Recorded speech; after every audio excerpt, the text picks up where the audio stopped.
Do you ever have one of those times in your life where a friend or a family member asks you, hey, how's that diet coming along? Or they ask you, hey, how's that business project you were working on coming along? And then all of a sudden you realize that it's not coming along at all. You stopped working on it maybe 6 months ago and you pretty much forgot about it. And it's not entirely your fault because life got in the way, somebody felt sick, or a job came through, or you got busy doing something else, but you never truly realized that you stopped working on what you were supposed to be working on. This, ladies and gentlemen, is called quiet quitting. And in today's video, I share with you 5 ways on how you can stop yourself from quiet quitting and actually achieve whatever you set your mind to. Hey guys, my name's Yahya, founder and creator of Record Breaker, where I help you shatter past your highest revenue record months in the shortest amount of time. So first things first, let's define quiet quitting. Quiet quitting is generally known as doing the bare minimum to get by, and this is used more contextualized to a 9-to-5 work environment where you do barely what is required of you because you're no longer interested in climbing up the corporate ladder. However, in the coaching industry and on a personal level, quiet quitting is where you first decide you're going to do something and then life happens, or work happens, or you fall sick, or you just don't feel like doing it, and the resistance is so strong that your mind fools you into stopping doing it without you even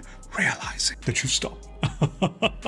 As weird as it sounds, think back to the last time you told yourself that you would lose that weight, or you'd start working on that project, or you'd start your side hustle, or you would actively work on your confidence, and then you were at it for a while, and then life got in the way, and then you got busy, and then something else happened, then something else happened, and then months went by, and you kind of sort of forgot about it.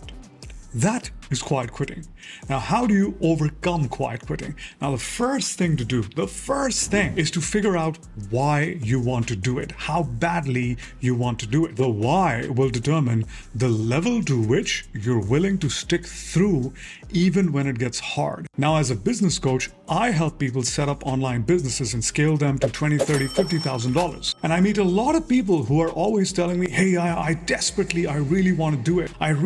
This is the dream I imagine for my kids. This is me creating generational wealth. I'm sick of the 9-to-5. And they say all of this, but their why is not strong enough. This is what they tell me. And when I ask them, how badly do you want it? They're like, really bad. I want to escape my current job. And then I connect with them a month, 2 months, 3 months from now, and they're like, I got busy with the kids. New Year holidays came up. This thing came up, that thing. And I'm like, didn't you tell me this was the most important thing for you ever? And they're like, yeah, but then this happened. So that tells me that it's not really important for them. So people will often say many things that they don't mean, or many things that they just mean in that moment. And they don't need it bad enough. They don't desire it strongly enough. They don't want to change status quo hard enough, strong enough. And so they let go. Let me give you an example. If you're trying to escape your 9-to-5 and your why is that you want to escape your 9-to-5 job so you can start your side hustle and make some money, it's not a strong why. It is not a strong why. You're gonna give up. The moment it gets hard, the moment it gets tough, you're gonna fall down and you'll be like, forget this. My current life is better than it is. Let's say you want to lose weight. Why do you want to lose weight? Is it because people make fun of you? Is it because you have a health risk? Is it because you're trying to get in shape for that one event that you're looking forward to going to? Here's the deal. Most people decide to quit a bad habit. Let's take the example of smokers. Smokers will often have a heart attack, and right after the heart attack, they will quit smoking because it shocks their system into waking up and realizing that it is very important. It is critical that they quit, otherwise they're gone. And so their why becomes very strong because their why is, I want to live. A good example of my why is I didn't want to start my businesses just so I could escape the 9-to-5. I wanted to do it because I wanted to create impact and a legacy for my children. So that's a very strong why. I am working for my children. I've got a whole bunch of people telling me they want to do it for their children, but they don't truly believe it. They don't execute. They spend months and years go by. Nothing in their life changes. For me, it was critical that I do it for my children, and I was chasing that impact. I was chasing that legacy. So when things got hard, things got tough, I was reminded of why I'm doing it. I'm doing it for this reason. And so it becomes very easy to take decisions. It becomes very easy to continue going through. So first things first, get super crystal clear on your why, and then also attach an emotion to it. Does your why make you feel good about doing something in your life?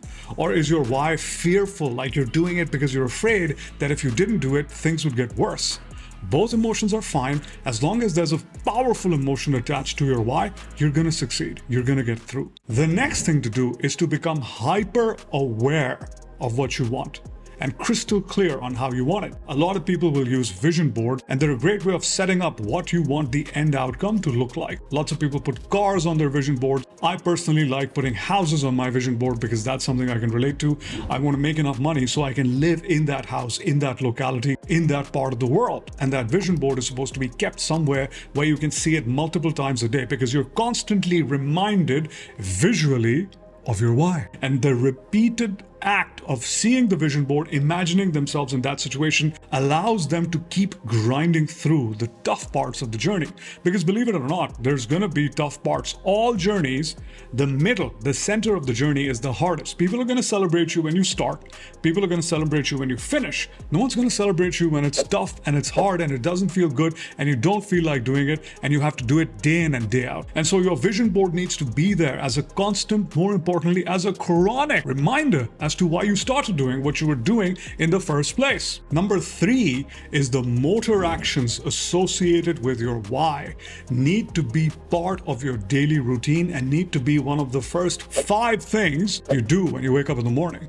So let's say it's losing weight. One of the first 5 things in the morning needs to be part of you losing weight, whether it's preparing a meal or it's putting on your workout clothes or it's going for that run, because you want to do the most important things, the things that you value the most, the things that will move the needle forward in your life the most early in your day, when you have strength, when you have reserves, when you are fresh, most importantly, when you have willpower. Most people in this world work on their dreams at night, when they're done with the day, when they're done with their 9 to 5, when they're done with their families, this, that, and the other. The problem, ladies and gentlemen, with working on something at night is that you're running low on energy, you're running low on willpower, you're running low on sleep, you're running low on everything. That's why most people cheat at night. Most people cheat on their diets at night. Most people cheat on their partners at night. So please, for the life of you, if you have something that is very important for you, do not put it off until the end of the day, until you're through with everything else in the day, and then you work on your dream. Do it the opposite way. The 4th thing you need to do is you need to anchor it. You need to program yourself mentally for it to be part of you. Not just on an identity level, but on a behavioral level. So you have to behave as the person who has already achieved what you set out to achieve. So how do you do this? One of the best ways to do this is to meditate between 5 to 10 minutes and keep that thing, that thought, that state of mind, that emotion, and that eventual behavior in your mind while you're meditating.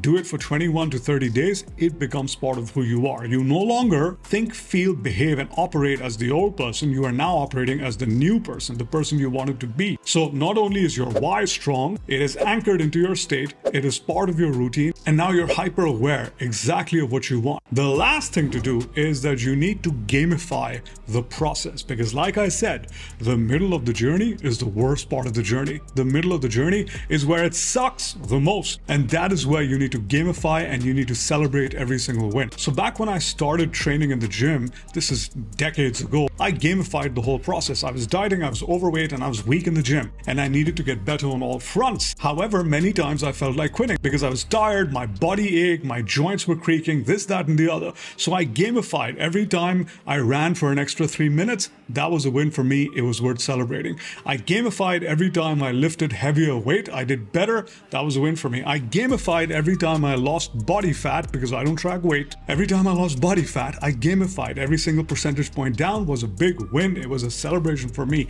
Even now, in my life, in my business, I've gamified all the different accolades and the milestones that I hit. Because believe it or not, from a business point of view, most people only make the amount of money that they're comfortable making.